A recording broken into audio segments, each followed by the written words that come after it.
la familia como núcleo de impacto global. Muchas veces los sistemas de gobierno y las ideologías han minimizado la familia. Algunas ideologías han querido erradicarla totalmente para pasar la parte educativa al Estado. Y hoy hay un resurgimiento en esta dimensión donde el Estado quiere ir sobre la familia, quitándole la patria potestad en temas como educación sexual o, por ejemplo, un aborto en un adolescente. Es triste este tipo de cosas. Sin embargo, no importa los ataques que haya vivido la familia sigue siendo el núcleo central de la sociedad y es a partir de la familia donde se escriben grandes cosas. No son las masas las que lideran la historia, son personas que crecieron en una familia y fueron impactados por un padre, una madre, una abuela o un abuelo. Déjeme darle algunos ejemplos. La historia del pueblo de Israel, que es impactante, se origina con Abraham. Abraham, teniendo 75 años viviendo en Harán con su esposa Sarai, es llamado por Dios para ir tras una promesa. Dios le dijo: sal de tu tierra y de tu parentela. Haré de ti una nación grande. Reyes saldrán de ti. No solamente eso, y en tu simiente serán benditas las familias de la tierra. ¿Se da cuenta? De una persona, de un hombre, sale con su esposa. De este matrimonio sale un hijo y de este hijo surge una promesa que se extiende en el tiempo. Todo se origina con una familia. Uno puede pensar que de los errores de las familias pueden surgir cosas extrañas. Por ejemplo, el error que cometió Noemí y Elimelec, cuando en la época de los jueces la crisis llega a Belén y ellos deciden irse a la tierra de Moab. Esa decisión tuvo un impacto generacional. ¿Por qué? Porque sus hijos se casaron con dos moabitas, Orfa y Ruth. Pero es ahí donde en medio del dolor la familia vuelve al lugar de origen. Cuando Noemí queda sola, sin su esposo y sin sus hijos que murieron, ella inicia el viaje de regreso a la casa del pan, a Belén, a la casa del Padre, al refugio, porque se dio cuenta que Dios había visitado. Pareciera que esta historia había terminado, y no, es que aquella moabita, joven, bella, de una familia noble, que tenía su propia casa, que tenía su propia familia, decide seguir a la anciana Noemí, a su suegra, y acompañarla en esta aventura. Y de ahí, de esa familia, nace una historia gloriosa. Porque aún en contra de la ley del pueblo de Israel, porque Ruth decide aceptar a Dios como su Salvador, acompañar a Noemí donde ella vaya, y le dijo: tu pueblo será mi pueblo, donde tú vivas, yo viviré. Tu Dios será mi Dios, y donde tú mueras, yo moriré. Una de las declaraciones de amor más grandes que ha existido. Historia que se narra en ese pequeño libro de Ruth de 4 capítulos. Y es vos, el pariente de Elimelec, quien redime a Ruth. Claro, en medio de esto uno puede decir: ¿qué puede surgir de ahí? De esa historia nace Obed, padre de Isaí, Isaí, padre de David. Se da cuenta que la historia de una familia marca generaciones completas, hace que surjan reyes, que surjan pueblos y que se escriban historias maravillosas. Uno no puede subestimar la familia, porque toda gran historia nace en el corazón de una familia. No significa que la familia es perfecta. Déjeme ilustrarlo. Es la historia de José. El padre de José, Jacob, comete varios errores y uno de estos es hacer clasificación entre sus hijos y tuvo a José, que en aquel momento era el menor, como su hijo predilecto. Este es un error garrafal. Esto despierta odio, resentimiento y rencor en el corazón de sus hermanos. Ellos no sabían que iban a ser patriarcas. No sabían que cada uno de ellos, en ellos se inspiraría el nombre de una de las tribus. Su vida no era la mejor, pero Dios tenía un plan. De aquella simiente de Abraham se levantaría un pueblo maravilloso, extraordinario. Bueno, aquí hay un error. El error es que cuando crece el odio, el rencor y la envidia, los hermanos se llenan de furia y quieren matar a aquel hijo predilecto de papá, a José. Pero Dios tenía un plan. José era tan inocente que le contaba a sus hermanos que lo envidiaban que un día él estaría de pie y sus hermanos y sus padres se inclinarían frente a él.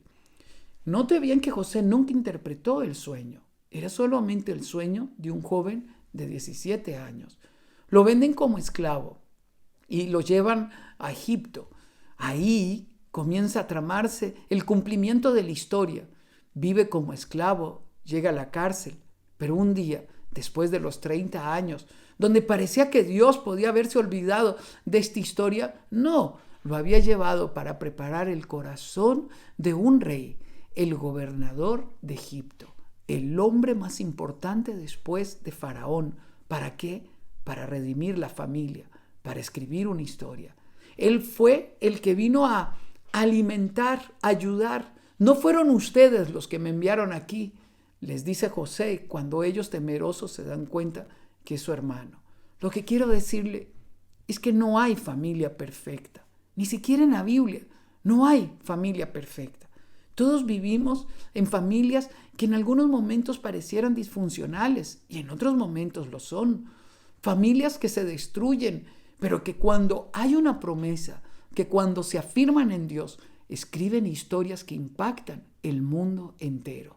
La historia de Abraham sigue marcando historia hoy. No importa la época en la que hayamos vivido, no importa cuántos como Hitler hayan querido aniquilar el pueblo de Israel, hay una historia cumpliéndose en aquella familia. Usted no puede olvidarlo. Hay una historia cumpliéndose en aquella promesa de amor entre Ruth y Noemí, donde la anciana no podía ofrecer nada. Pero en el capítulo 4, cuando Ruth presenta a su hijo Obed frente a Noemí, todas las vecinas decían: tu hija, tu nuera, te ama más que 7 hijos y la alegría que ha traído a tu vida es mayor que muchos hijos. Bueno, estas restauraciones ocurren ahí.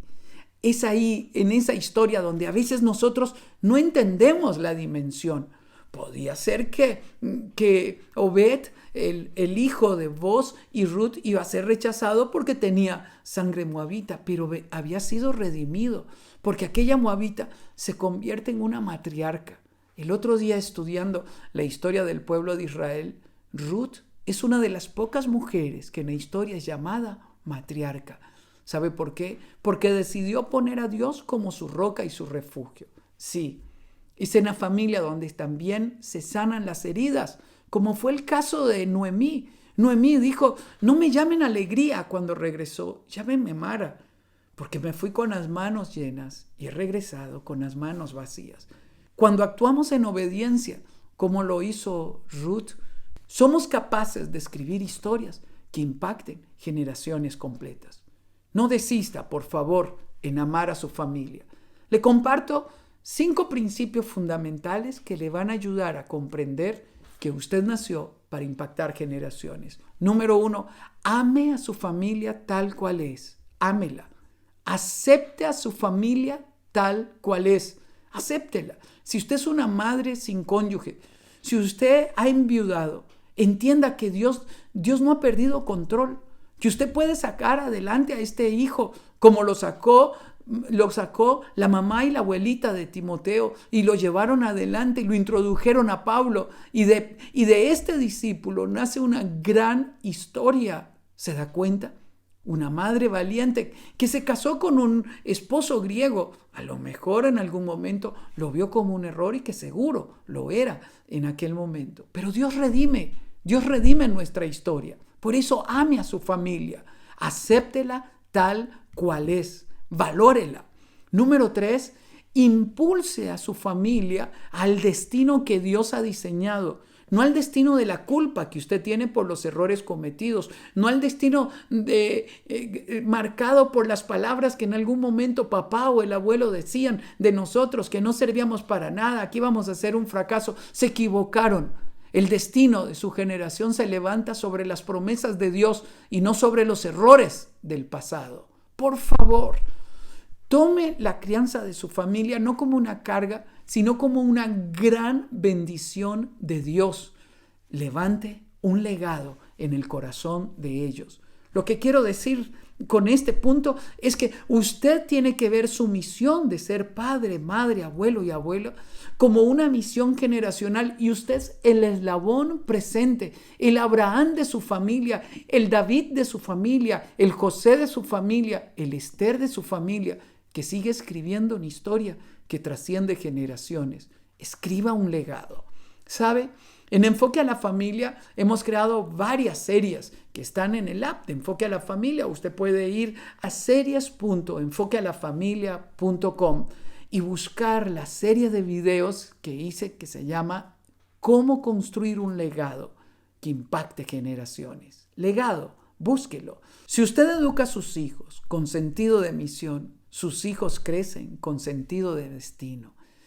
Estas series, cada una de estas series, pueden aplicarse en grupos pequeños. Usted puede guiar a su iglesia a que lo vean en los grupos pequeños y puedan profundizar el tema de que ellos nacieron para impactar generaciones. Como lo digo en la serie, alguien tiene que ser el primer Abraham de su familia. Si usted aplica estos principios que he compartido con usted, su familia tendrá un impacto global.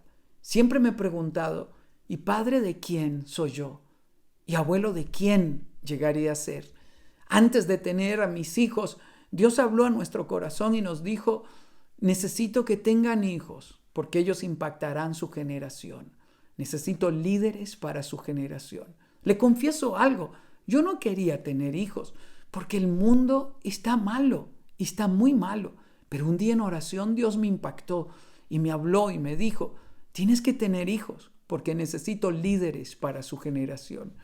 Yo nunca olvido cuando Esteban comenzó su ministerio como pastor y como con unos 100 o 120 jóvenes les dijo, ustedes y yo estamos aquí como respuesta de parte de Dios para nuestra generación. Porque antes de que yo naciera, Dios le habló a mis padres y les dijo, ¿por qué tener hijos? Porque necesitaba líderes para su generación. Ustedes y yo somos la respuesta para nuestra generación. Cuando yo escuché a Esteban, me di cuenta que la promesa que había estado en mi vida ahora estaba en su corazón. Y Esteban la comparte con las personas que él impacta y con su futura generación. Le invito, le animo a que usted vea a su familia como lo que es, una fuente de impacto global. Usted puede decirme, ¿y si tengo pródigos? ¿Y si tengo algunos de mis hijos que no han seguido los valores que yo he enseñado? Deténgase, busque el corazón de sus hijos, planee reencuentros, pídales perdón por los errores cometidos. Yo lo hice con mis hijos. En algún momento los vi distraídos y planeamos vacaciones y eventos especiales, todo con la meta de que Dios se revelara a sus vidas. Y nunca olvido cuando en un congreso de jóvenes, de 10,000 jóvenes en Argentina, los vimos llorar y quebrantados. Decían, un día nosotros organizaremos algo como esto. Y fue ahí donde Esteban me dijo, papá, ¿cómo inicio el ministerio? En algún momento ellos me dijeron, ¿por qué llegamos tan tarde? Eran simplemente jóvenes de 19 y 21 años y sentían que estaban llegando tarde. ¿Sabe algo? Cuando nuestros hijos descubren la razón por la cual nacieron, lo cual le tiene que ser revelado a usted como le fue revelado a Abraham, nuestros hijos entienden que nacieron para impactar generaciones. Por eso bendigo su familia, bendigo su iglesia, bendigo la comunidad que usted influencia y le animo a que tenga una visión de su familia y de las familias que influencian como fuente de inspiración para impactar generaciones y tener un impacto global. Pido a Dios por sus pródigos, que usted pueda reencontrarse con ellos, que usted pueda traerlos de vuelta a casa. Usted anticipa el destino de la siguiente generación. Sus hijos se levantan sobre la plataforma que usted ha construido. Y hoy he querido generar una reflexión con usted para indicarle que sus hijos nacieron para impactar generaciones. Que Dios le bendiga. Un abrazo a la distancia. Soy Sixto Porras de Enfoque a la Familia.